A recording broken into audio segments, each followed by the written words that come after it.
And while Mr. Kuzan shares his slide, I'm going to monitor the chat box for him. So if you have any questions, just click your little hand raise symbol and we will be able to pause and answer those questions at that time. He currently is now presenting on the Parent University information. As he mentioned earlier, we are going to attempt to keep this under 30 minutes. So your screen is up and we can see you now, Mr. Kuzan. Thank you. I apologize for the technical difficulties once again. Let me go ahead and roll into this, and I do not have to share every slide verbatim. We created Parent University as a supplemental strategy to build the capacity of parents to be actively engaged in your child's education. Our aim is to provide a virtual 30-minute session every Thursday at 6:30 p.m. Hopefully, moving forward, we will not have these technical difficulties.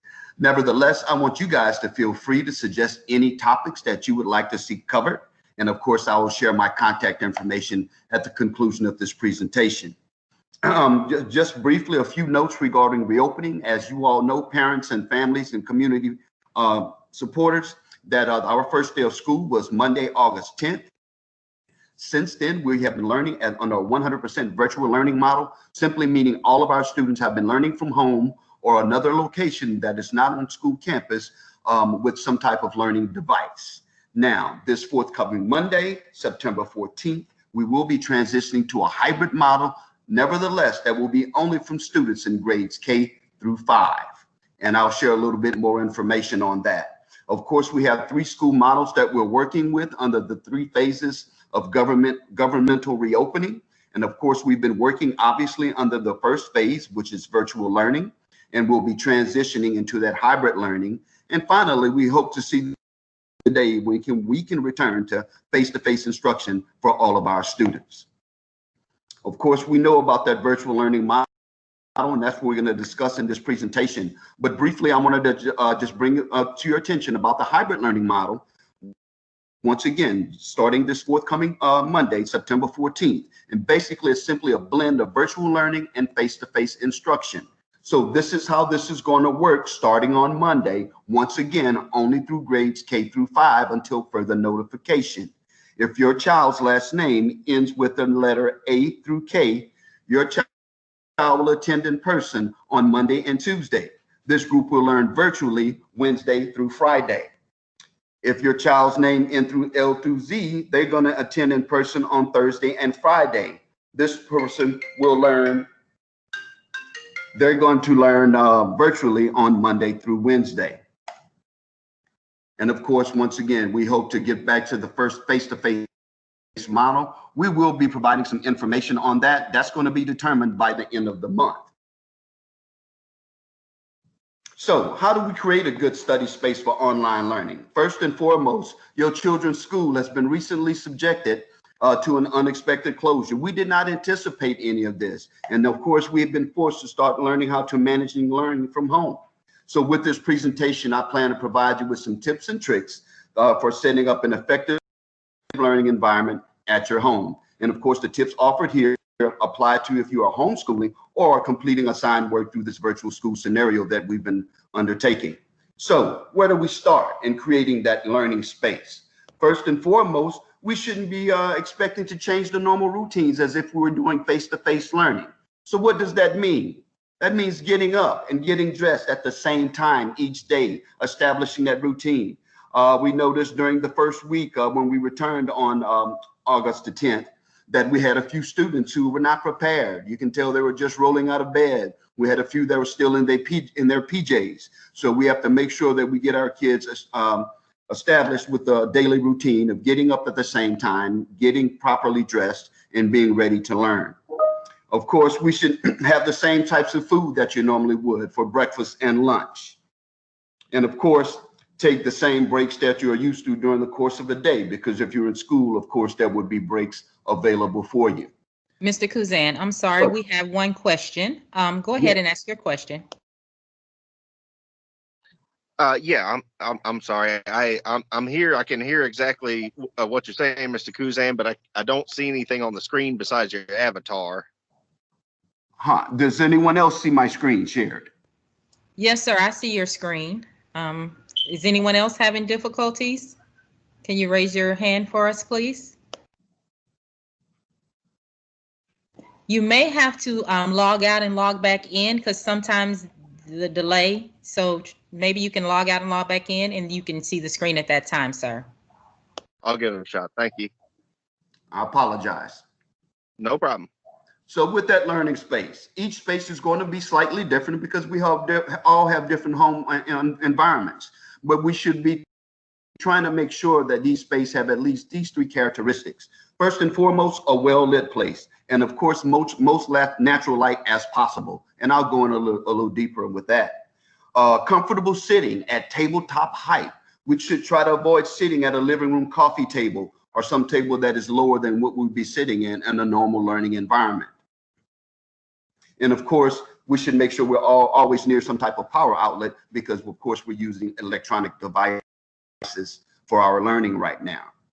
Now, going back a little deeper into that well-lit area, because eye strain can occur if we try to read or focus on the computer screen for too long in a dimly lit area. So we should always try to make sure we're in a well-lit area. And of course, we need to take breaks from that screen. You know, about every 20 minutes, take a break from that screen and stare in another place and just close your eyes for a moment and come back because that computer screen can really be a strain on your eyes. Regular room nights may not be enough to support good vision hygiene for extended periods of time. So that's why it's important to have some natural light come in. If you're able to set up a small desk or a table near a window that would allow for natural light to filter in, that would be the most probable thing to do or the most appropriate thing to do. And of course, with this forced isolation period that we've been experiencing, you want to make sure that we're maintaining your child's morale as much as their mind. So let's try to keep that natural light flowing. Let's talk about comfort, because we have to make sure we're in a comfortable situation to make sure our minds are open and ready to learn. So comfort does not necessarily mean being slouched back on a beanbag. You want to set up your learning area in a place that has a chair that offers good back support without being overly hard or uncomfortable. Your child will need to stand and move around frequently, but while seated, you must ensure that they are very comfortable. The graphic that is before you on this particular slide gives you some good examples of what a good posture should look like sitting at a desk environment. Your child should also make sure your child attempt to sit so that their feet can be flat on the floor with their knees at 90-degree angles. The tabletop should allow them to rest their forearms on the table or be able to type without any stress on their joints. And of course, a comfortable learning space will allow your child to work with physical comfort and with physical comfort and mental comfort or reduce distractions. And of course, when we're talking about power, our school closures will often result in a situation where we are forced to move back to a virtual situation. Or if we do not keep this COVID-19 under control, we may have to relapse and go back to phase 2 or phase 1, which will force us to go back totally virtual. So therefore, it is imperative that you have a reliable power source nearby your computer or electronic learning devices while they're working. And make sure you avoid the need to stretch a power cord across floor surfaces because you don't want to create any type of tripping hazard. Now, I have a brief little video here that will kind of capture exactly what I was expressing to you in the slides that were previously shared. In this video, we're going to be showing you how to stay organized for distance learning. Since you may not have the in-person contact with your classes as you may be familiar with in school, you'll have to keep yourself on track and accountable. You're going to be managing a lot on your own, so I hope you'll find these organizational tips helpful for you. Remember, you've got this. Here are the 4 tips that we'll be taking a closer look at. Number 1, create a workspace. Number 2, time management. Number 3, take breaks. Number 4, use your resources. Tip number 1 is to create an efficient workspace. Having an organized workspace can help your mind focus whenever you sit down to work. You will want to find an area that is quiet and free of distractions. This should be separate from your bed and not where you generally like to relax. Here's what you'll need: a laptop or a desktop, a desk or a table, a chair, something to write with like a notebook, paper, or pencil, and headphones if you have any. Find a spot that allows you enough space to take notes, either on your laptop or by hand. You may want to consider working on a table or a desk where you could be seated. Both your table and chair should allow for good posture. The chair should be comfortable to allow your feet to rest on the floor. Another thing to keep in mind is to eliminate any distractions like your phones or TV. Put your phone on silent, airplane mode, or turn it off. Keep your phones away from your work area. Don't play anything else on in the background like Netflix because it will be really tempting to get consumed and lose track of time. Tip number 2 is time management. Becoming better at managing time allows you to be more organized, feel confident, improve your work quality, and learn more effectively. It could also help students avoid procrastination problems. To help you manage your time, you'll want to build a schedule. You could write or type your assignments and activities somewhere you can visualize in one place. This will keep you from having to juggle between many courses.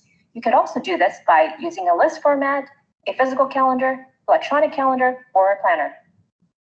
When you get information about when an assignment is due, make sure you write it in your schedule. This will help you keep track of what is happening in your classes and assignment deadlines.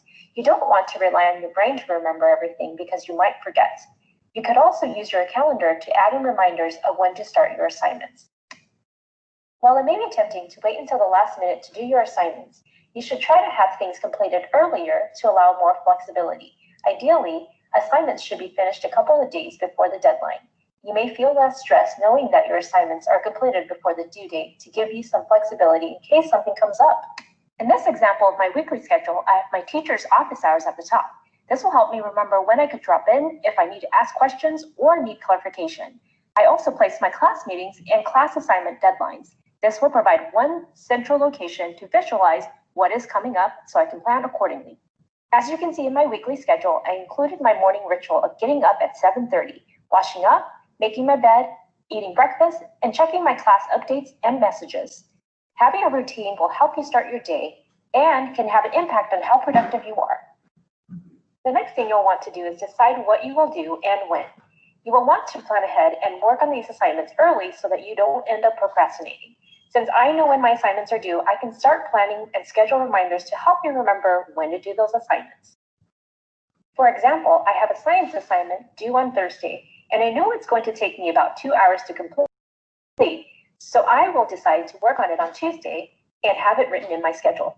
It might feel overwhelming to have assignments that are assigned at the same time with similar deadlines, but it can be manageable if you plan ahead. Say you found out on Monday that you have 2 assignments coming up that are both due on Friday. There are different ways you can go about doing this. I will be sharing 2 ways to give you some ideas. The first way is to prioritize. You can start by prioritizing which task is going to take you the shorter amount of time to get that assignment out of the way before tackling the larger assignment, or vice versa.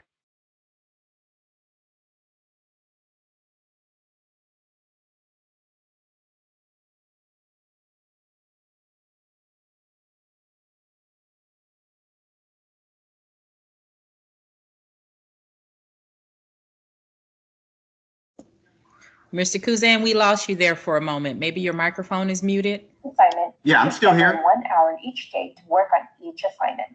If you start both assignments on Monday, you'll have the assignment completed by Wednesday. Just don't forget to review your work and make edits before turning it in. When you break up your assignments in smaller pieces, it will feel more manageable to do rather than cranking it all out in one setting. Tip number 3 is to take breaks. Remember to take scheduled breaks when you're working.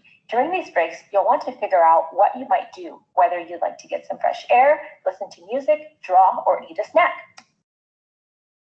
As you can see in the schedule, there are a few breaks scheduled in for 15 minutes to allow me some time for a snack and to rest my mind. Make sure to eat breakfast, a brunch snack, and lunch just like you would be doing during school. Eating is crucial for your health and well-being, especially providing you with energy to stay productive. It might be easy to lose track of time and overwork, so using a timer can help you stay focused and transition. For example, if you plan to work on English for an hour before you start your science project, set a timer for 60 minutes. When the timer goes off, move to your next task. You'll want to set another 60 minutes for the second assignment. All right, from what I'm understanding, you all are not being able to see that video, correct? That's correct, sir. All right, I'm sorry, I apologize. I'm moving on from it. I learned from that. During this next component here, I had a virtual visit that's scheduled with a family, and they call their home and learning environment the Griffin Couchside Academy. Unfortunately, with these technical difficulties, they obviously have the wrong link, and she's been trying to communicate with me. this family was ready to share with us what they've been doing with their home learning environment. I can share what I do know about them. These are some friends of mine as well as colleagues. The Griffin family, Mr. Ontario, he is a teacher over at Madison Prep Academy. He teaches digital media arts. His wife, Tanya, she is an eye care prevention specialist with us with the East Baton Rouge Parish School System. And also on that photo are their two daughters, Layla and Lennox, ages 8 and 5. So obviously they're learning from home, but they're also having to teach from home as well. So some of the things that they were sharing with me was, first of all, how they had that learning environment set up. And these are just a few photos, and I wish Tanya and Ontario were available because, of course, they were prepared to go into detail of how this was working for them. But as you can see, it's a pretty comfortable work environment. They have schedules that are listed around the room. All of the tables are at proper appropriate size, as we discussed earlier. And of course, there's some other spaces. And you can see everybody had their own learning space. Each girl had their learning space. Obviously, Tanya and Ontario have to have their learning space as well because he's having to teach from home. And of course, being an eye care prevention specialist, Ms. Griffin has to conduct a lot of meetings and presentations from home virtually, as we are doing here. Now, she did share with me a few documents that I want to share with you. First and foremost, can you all still see my screen? You should see right now a daily schedule up there. No, sir, we just still see the pictures of them in their working spaces. I gotcha. So, all right. So, Ms. Silas, obviously you're gonna have to give me a lot more training before we get this next one started for next week here. Yes, sir, no problem. So once again, audience, please bear with me. This is my first go round, and obviously I'm not doing as well as I would like to. Nevertheless, I'm going to proceed on this particular slide that you see before you. I have a lot of distance learning resources. And by the way, this presentation will be available. I've built a little website through Google Sites, and it's called simply Parent University. So all of these sessions will be recorded, and I will have links to all of the handouts that were provided as well. So for instance, once you'll be able to go to that website, you would be able to see tonight's recorded session and this presentation with all of the clickable links as well. For instance, if you want to take a look, for instance, we're going now with Google Classroom and Google Meet, Google Classroom 101 for parents and students. So if you clicked on that link, boom, it's going to pop up this document for you, which is a nice little step-by-step guide for accessing Google Classroom and tell you about the little intricacies of that program. So once again, these are some great linkable documents, and all of these are linkable. I mean, once you click on them, for instance, using your Chromebook at home. So right there, it talks about some technical issues and some of the solutions to solving those issues that you may come across. So those are all some great resources that we'll keep readily available for you. Now, community hotspots. A hotspot is simply a little electronic device that that provides internet connectivity for those homes that do not have it. If you do need to a community hotspot, I have you click on this link here, and it's going to provide you with a lot of the spots that are located throughout the community. Look at here, it's an interactive map. In addition, it gives you the physical addresses of those community hotspots, and simply you could pull up with a vehicle next to it and simply log on and be able to connect to the internet. We also have the ability to provide some of these hotspots for families. Simply contact your child's assigned school if you still need internet connectivity, and those schools can provide you with your own hotspot for your home. And once again, on this slide, I also have a nice clickable document to click on to tell you how to connect to an EBR community hotspot. In summary, ladies and gentlemen, setting up an effective learning space that is conducive to good mental, physical, and emotional health is important when we are transitioning to learning from home due to school closures. So with a little forethought and planning, you'll be able to set up a learning space that will work great for yourself and for your children. The three big things to remember. Remember, your learning space should have lots of light. It should be a very comfortable working space with very few distractions. And of course, make sure you always have a reliable power source. Once again, I hope that you can join us next week for another session. This one will be resources for parents and families, in which I'll go into detail about many more electronic resources, some video resources, and then, of course, a bunch of community resources that'll be helpful to you as we navigate this difficult school year and this difficult year period. Once again, I apologize for some of the technical difficulty. I promise I will get this corrected moving forward. This was our first session. Nevertheless, I will give some further direction with Microsoft Teams so we can make a more smooth delivery moving forward. As I promised, this is my contact information. You can reach me directly in my office at area code 225-367-1801, or you can drop me a line at mcouzin@ebrschools.org. Once again, thank you for joining us for this session of Parent University. Are there any questions?